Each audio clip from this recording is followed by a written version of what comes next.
In this video, I will show you how to transfer Amazon gift card balance to bank account.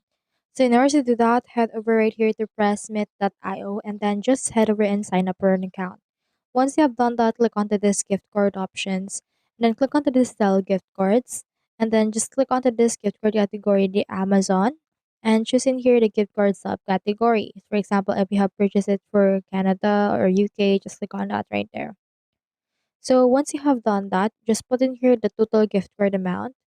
And then, for example, we have a gift card amount of 100. Then upload in here the file.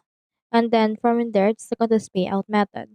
So they have in here some cryptocurrency. So what you can do is you can just go over and choose in here other cryptocurrency like USDT. Enter in here your USDT wallet address. Make sure also that your wallet address can be withdrawn into an actual bank account, for example, on Binance or BullX. So just head over and add in here, and you should be able to see its price. And then just go to that crypto wallet and then withdraw it on your bank.